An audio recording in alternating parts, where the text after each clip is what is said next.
Yes, hello and welcome to the adfartech Venture podcast. And I'm your host of the show, Sonal Shah. Welcomes you all.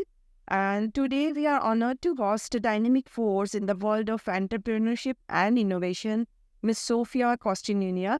With over 15 years of experience as a serial entrepreneur and the visionary founder of a SpeakLab, Sophia has left an inedible mark on the realms of marketing, project management, and business development. So her journey encompasses successful marketing campaigns, product launches, and the startup ventures across the diverse landscape of Russian as well as UAE market. So Sophia's strategic planning prowess coupled with a deep industry network and sets her apart as a thought leader known for thinking outside the box always. So join us together as we move ahead into the Sophia's insights, exploring the lessons she has learned, her innovation approach, and the challenges she has faced and currently she is, spearheading. So get ready for this captivating conversations with our today's guest, and we are so overwhelmed to have her as a guest. So Sophia, on behalf of our adfartech Venture podcast and from myself as a Sonal, I am welcoming you on the podcast show, and we are so glad to have you today with us. So, Sophia, could you take a moment to share a bit about your journey and your experiences in the startup world as an entrepreneur? So now the mic is with you. Please, Sophia. Yeah, that's fine. Yeah. So, hello and welcome to adfartech Venture podcast, and I am your host of this show, Sonal Shah. Welcomes you all. And today we are honored to host a dynamic force in the world of entrepreneurship and innovations with Sofia Kostiunina, with over 15 years of experience as a serial entrepreneur and visionary founder of a SpeakLab. Sophia has left an indelible mark on the realms of marketing, project management, and business development. So her journey encompasses successful marketing campaigns, product launches, startup ventures across the diverse landscape of Russian as well as the UAE markets.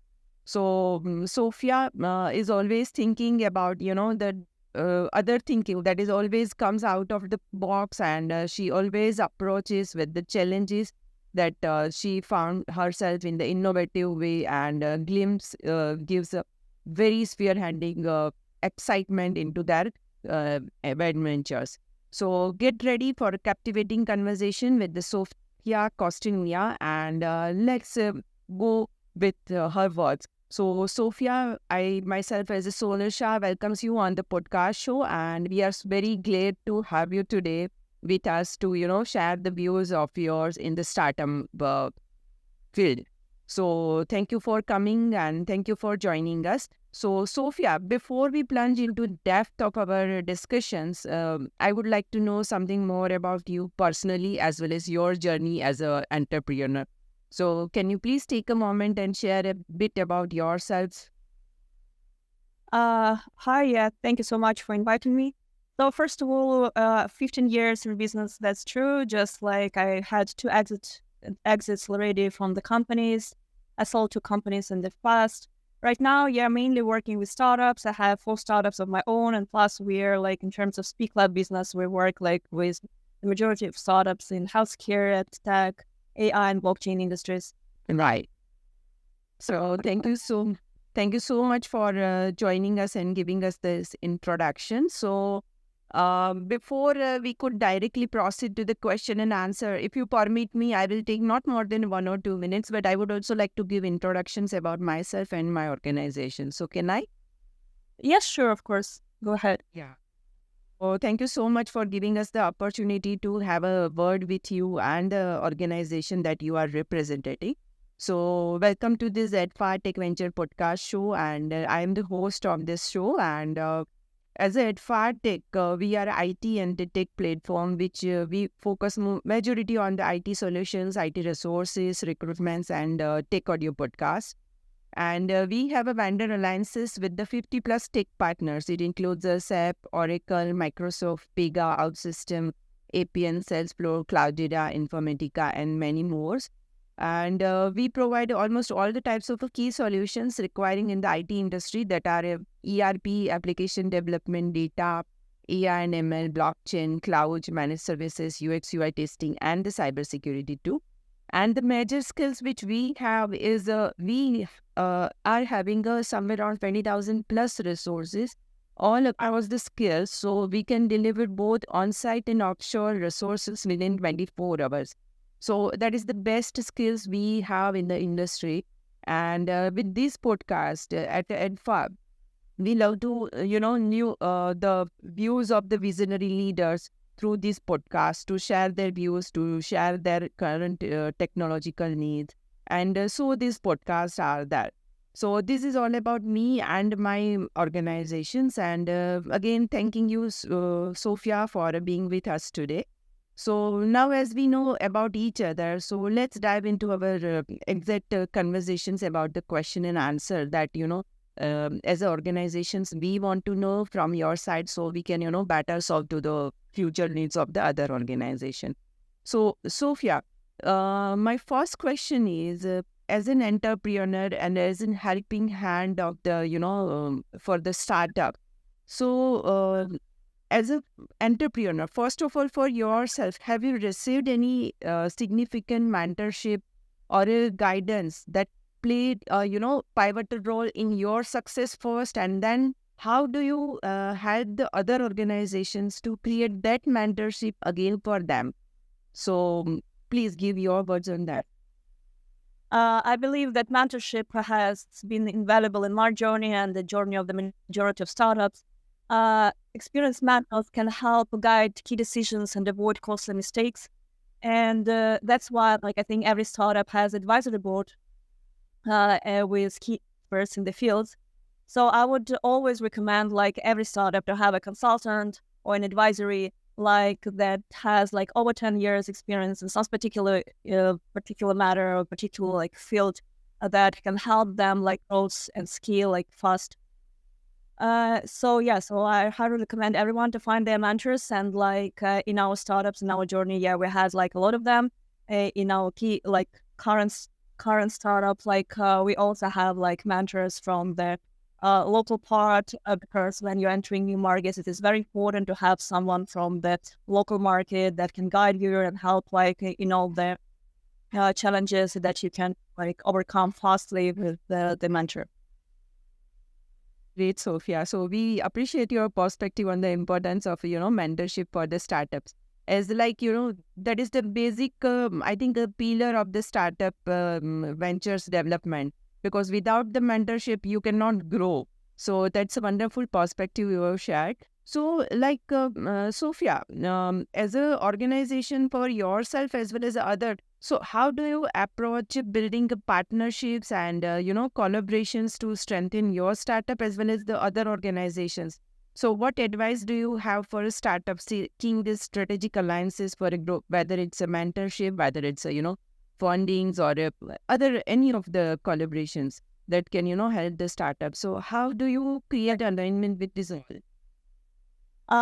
In terms of SpeakLab business, we have ambassadors, and they are our partners as well. So we have the pipeline of consultants that are experts in some specific field, and we partner with VC funds because this is actually the need for startup that we work with. So partnership is mainly the relationship building. So every startup should have a relationship with key players in their key, I think, industry that they are in. So if you're entering especially the new market, you should distinguish who can be the key players on that market and try to make a partnership with them. Either it's a government organization or it's in an enterprises, or it can be even the VC fund that can be your partners in the future, maybe the investors in the future. It is better to start the relationship building from the head, and maybe not from the receiving part, but also giving part. So thinking about what you can give them, what benefits they can have from you, and then build those relationship between you two. That's right. That's a wonderful. So, that is the main key strategies that you have to align with, to promoting the start. Right.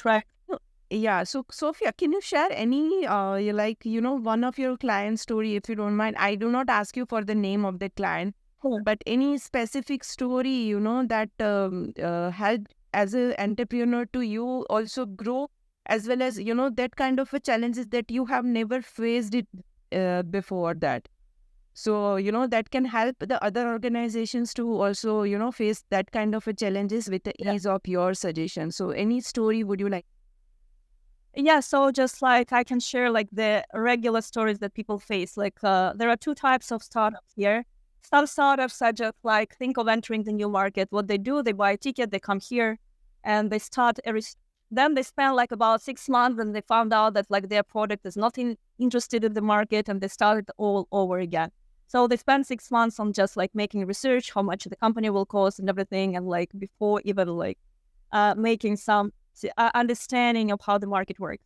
Other startups that, like for example, we try to work with, like we tell them not to come to the market. We try to build a network for them beforehand, so that they can actually make the partnerships. Like for example, there is like an AI startup in Germany, and like yeah, before entering the market, which we said that like let's build a partnership and let's test your better solution, like on the companies here. You don't need to come here. We can like give them like, I don't know, 3 months free trial. They can test it, and then they can come with you on the feedback of whether your product is needed here. Then we can connect you to consultants, and you can estimate how much the company will cost. Will you raise the funds for like bringing this product on the market or not?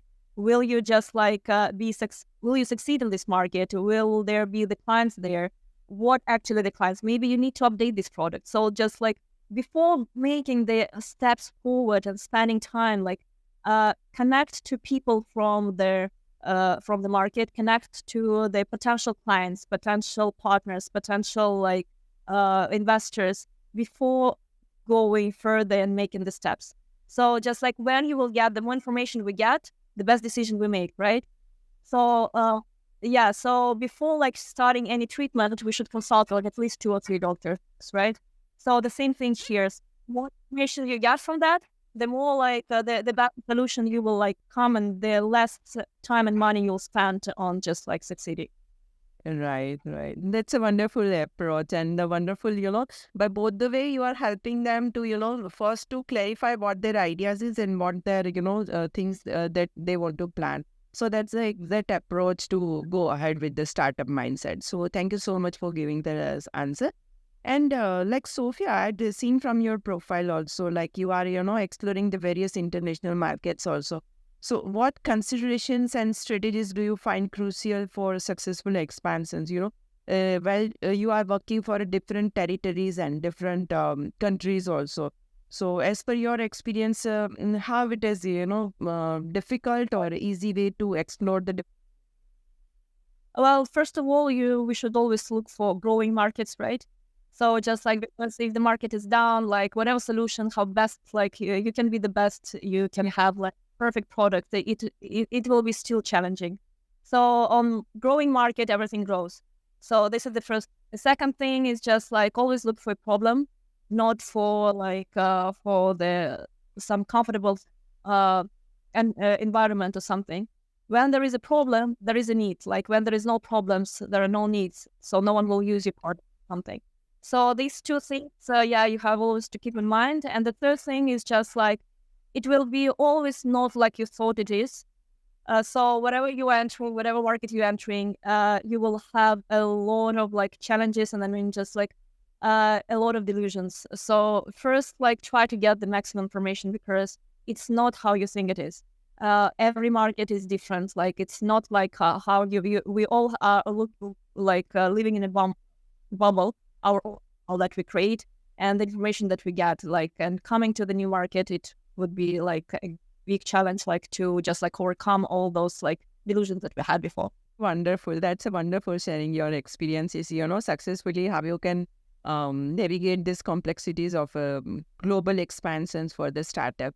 So, Sophia, I do not like to question the negative things, but many times, as you said that, after 6 months, that startup gets switched off or gets setbacks or failures or kind of thing.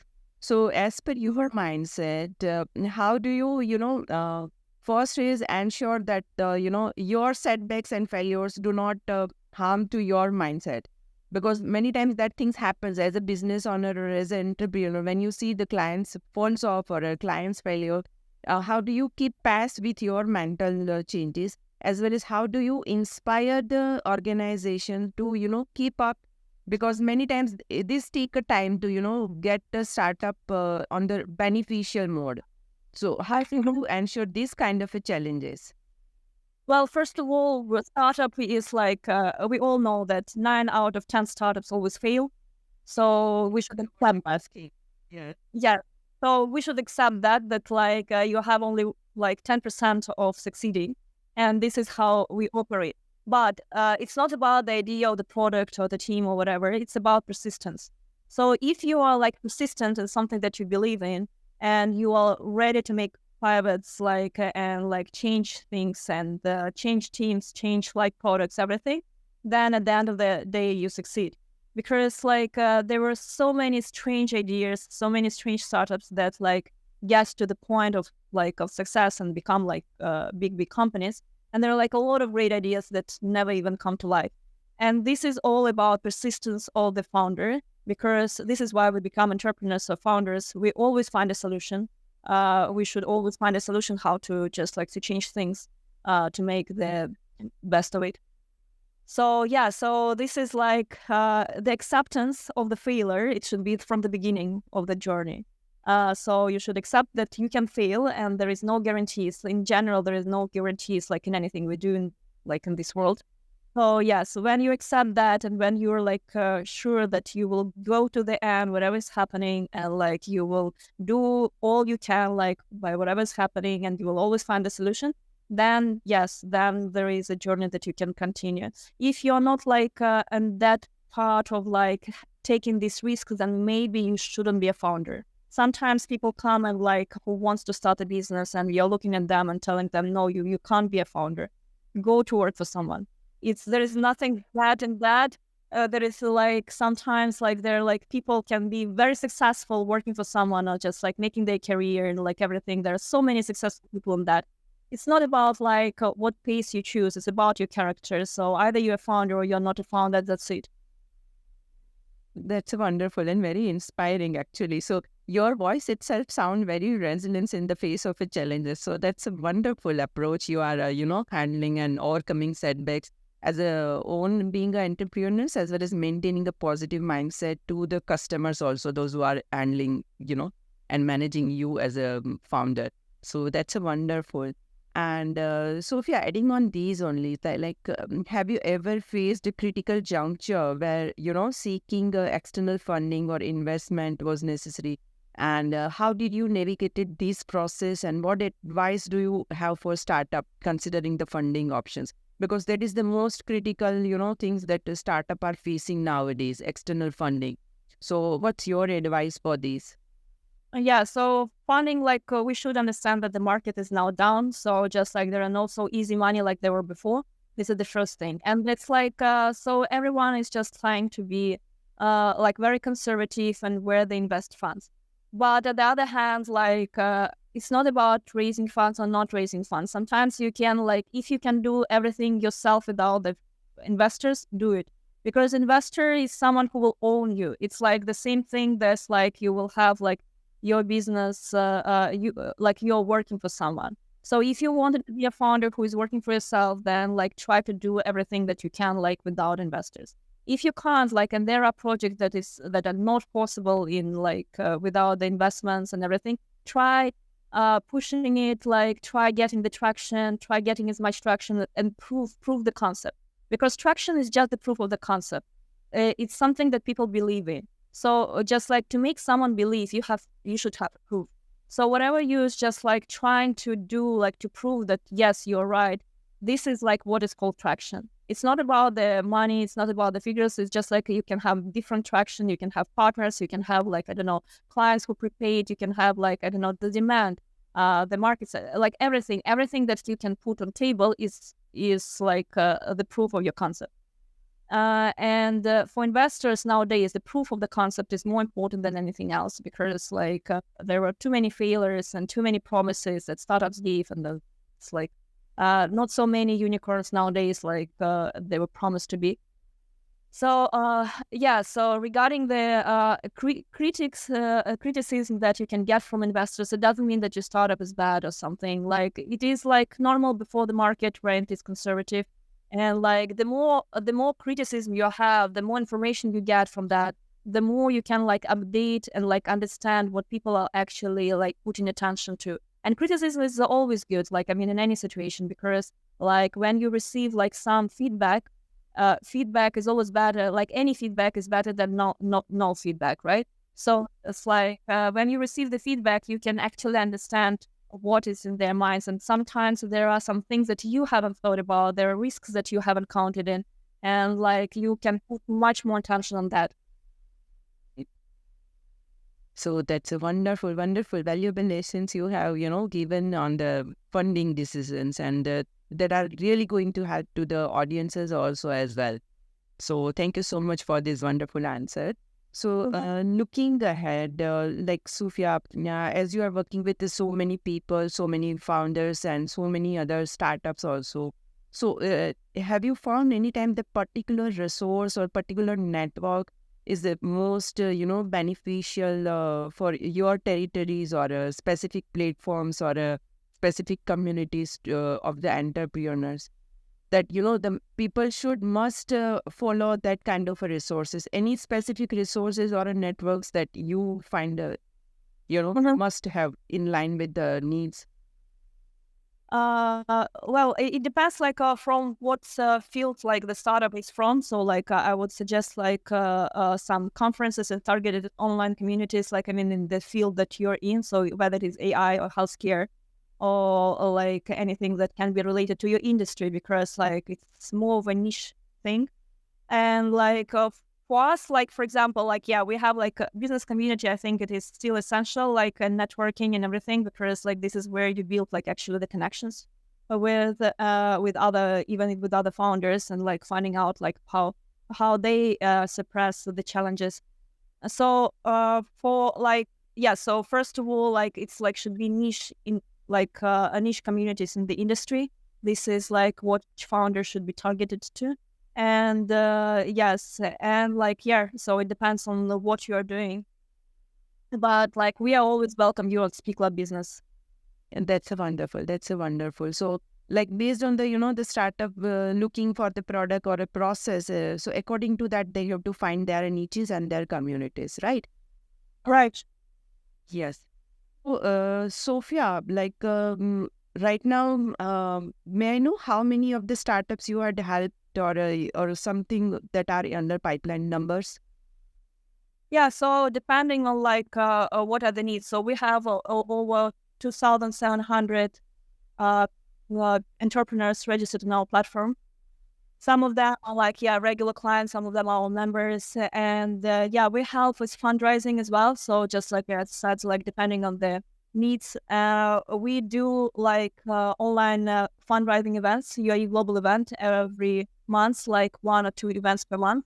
Usually we select 5 startups who can pitch to that. And from 5 startups, 30% raise funds after that. So we have a very good conversion. We help, yeah, we help in different directions, like from business establishment and finishing with promotion and growing the network. So welcome, like to become our members. Well, I'd be happy to be there also.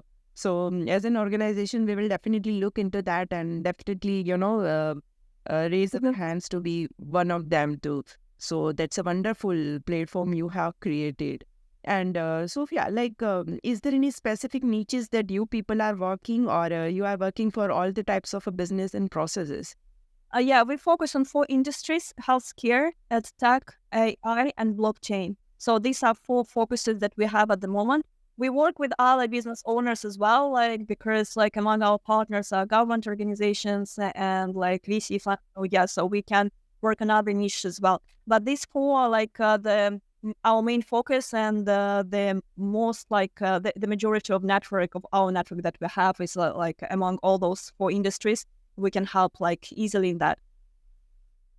It's a wonderful. So, as an entrepreneur navigating this different market, so how do you yourself, as an adapt your technology strategies to suit diverse cultural nuances or a market dynamic? So in just like in our perspective, yeah, we use a lot of AI. We have AI matchmaking feature in the platform, and yeah, we try to match like our members. So that's like the majority of like contacts that you have can be very targeted and like very niche. So we believe in like very personalization like thing. when everything is personalized and your contact is personalized, and there is like some solution that helps you to create very personalized network for you, then you can grow faster. You save your time, and time is the most valuable resource that we have, I think, in the world. Yeah, that's wonderful. So your experience, working in the different cultural nonsense is also a valuable base in itself. So that's a wonderful. So, like Sophia, if you don't mind, can you share how many people are there in the team, or you are working as a globally? So, is there any different offices also in the other states or countries?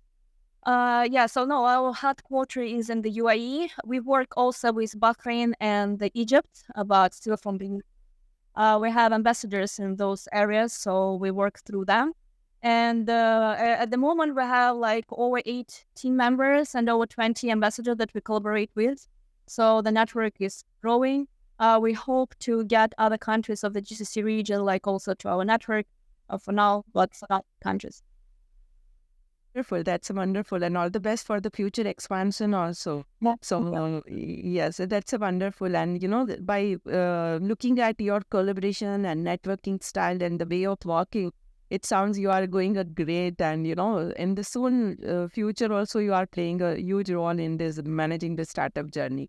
So, looking ahead, what technology do you foresee playing a pivotal role in the shaping the future landscape for the startups? Looking at your customers, and things that comings to your plates. So, how are you preparing for this advancement? Yeah, so in our startup, as I said, like we use AI, and I think like AI is in trend, and in general, like a lot of things, AI helps us to be more productive in general. So, and yeah, and more personalized.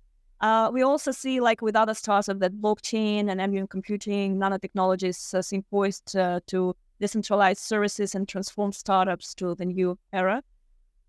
So yeah, I think like those technologies everyone should consider like for the future, because like the world is changing and markets are changing. So the more innovative you can be, the more like productive you can be, the better.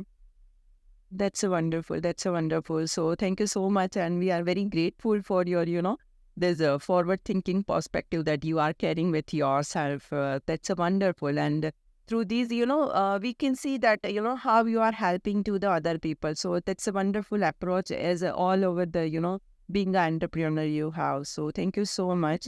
So, Sophia, adding on these only, as you said that you are working with different technologies also, and with the different people also, like you are heading a team of somewhere around 30 people all over the globe, and other, in the sub teams also. So, how do you, as a yourself as well as with the team, within the team, you stay updated on emerging technologies and other platforms, which, help to stay ahead in this tech space? Mm-hmm. No, like mainly tech publications, GitHub, I believe, like, and social media. I think nowadays it's the main social, the main news generator, like for people around the world. So nowadays we don't look for some tech news in the media; we look for them in the social media, like when our friends share them. So yes, so mainly that. Great. Actually, many of the times what happens, the technology is good. So people are saying that, from the social media, you cannot find the exact information. But many of the time, if you are having the great ability to filter out the, what is the right and what is the wrong, then the social media and there's all type of publications are the best sources to, gain the experiences as a learning. So that's the right approach. And Sophia, if you consider as a budgeting part, so as an organization for yourself as well as for other startups that you are helping them. So is there any specific tech budget that you can influence your decisions in this regard, or are you keeping some kinds of a tech budgets for them also? What's your takeaway for these? Well, no, usually like we are not into like tech budget of our startup that we collaborate. This is like their thing. Like the only thing that we can help is like giving consultancy, like in terms of like how implementing AI or some other technologies in their projects. But like it's up to them. In general, yeah. So usually we kind of help like connect to the solutions that can save their money, and like to the teams that can save their money and like best get the best approaches possible. But like in terms of for ours, like in terms of our project, we usually predict the budgets like regarding the revenue that we have from the previous months and like what features are more important like in the on the pipeline as like the most needed like for to be updated for the next month. So usually we do the planning months ahead. So it's a totally and totally solely depend on. Oh, true. True. Yes, yes. Oh, Sophia, now I know you and you know the way you are working. So my last and the most important question is that as I told you, like I know you from your bio as well as from whatever I'd read about your each and every post and all things. But what is the things about your team? So the people who are already on board, it's okay. But what about the next future recruitments plans, or what are the specific tech skills or any of the other attitude level skills? What is the main things would you find important in your team as well as to want to recruit something in the future? So what is that skills that you prefer? Yeah, so usually like if we are onboarding like for example, our tech team, we work with them for already several years, and this is very important for us because like no matter how like good the portfolio of the clients or whatever is like in the process, sometimes you just can't work with a person because he is not that like consistent or like trying to manage the timings and everything. So it should be some time when you just like get to know each other and like understand like whether you can work together or not. So I prefer to work with people who can take the decisions by their own. So you just like they have the problem and they are kind of like can manage it themselves. You don't have like to just like to control them every day, and like they are very initiative because this is the main thing for startups. In startups, everyone should be a boss. Like every team member should be responsible. That, and then you can grow, because if you will be like in the big to work in the structure of or the environment of the big organization, it would never like you will never succeed. People like in startups, like they can't be the same people that work for big companies because they would be like waiting for like the control things for a lot of resources and things like that, like actually in startups are not needed. So so usually if we hire someone like with the tech team, so it's like only time can show. Like with the other team members, usually we propose like when we know the person, so we don't like fire. We usually like work with someone on some specific like project, or just like we know the person from like the network or something, so we know personally the person, and then we can offer to work with us. So first, like the relationship, we build the relationship first, and then like work with the person, not like the other way around. Wow, we appreciate really your thoughts on, recruiting the right talent, not exactly the skill, Yes. but the right talent. So that is the exact word I must use. So thank you so much, Sophia, for, all the responses and all the answers. So as such, like the question and answer session is over. But if I would like to ask you one questions, that is none of these, defined questions or none of these defined requirements. But if you want to, help with the one line to the other startup people or to the other entrepreneur, what it would be. So can you share something for them to, inspire them or to give the specific advice for those who are going to create their own startup ventures? First, so first problem goes first.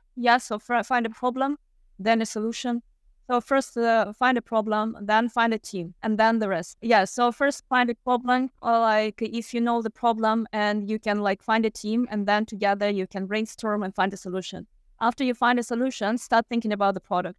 So it should be in this space, like not the other way around. Oh, I have an idea of the products, and then like I'm trying to find a team, and then I'm trying to solve some problem. No, it doesn't work like that. So problem, team, solution, product. After that, you can scale. That's a wonderful approach you have shared. So definitely it's been going to, help our audience little and little in a large way. So thank you so much. So this is the end of this our podcast, Sophia. And on behalf of adfartech Venture and behalf of myself as well as my team, I'm really grateful to have you today. and your insights into this world of, entrepreneurship, different innovations, and the technology that you are working. It's really enlightening. We are really honored to have you today on our guest list. So thank you so much, Sophia, and thank you so much for your expertise. Yes. Thank you for having me, and have a great day, everyone. Yeah, thank you so much. So, Sophia, as I said, you are supporting us and our community to by providing this valuable resources. So, I would also like to thank for our audiences also, because of their supports as enthusiasm, we are driving this force behind this commitment to delivering the right content in the realms of technology, innovations, and entrepreneurship. And we are really thankful to the podcast community as well as the listeners who are going to listen these episodes. So this is all about the adfartech venture podcast, and again I'm thankful to Sophia for these wonderful sessions. And if you have already subscribed to adfartech venture podcast, then there is no need, just listen to the wonderful people through this page. And if you haven't considered already, so please join this adfartech venture community through these LinkedIn pages as well as a YouTube page for more updates and more insights into the different tech industry. So special thank you to Sophia, and special thanks to the audiences. And this is the adfartech venture podcast, and we are just signing off with today's episodes and coming with new episodes and a new journey. Thank you so much for being part of this journey. Yeah, thank you. Bye.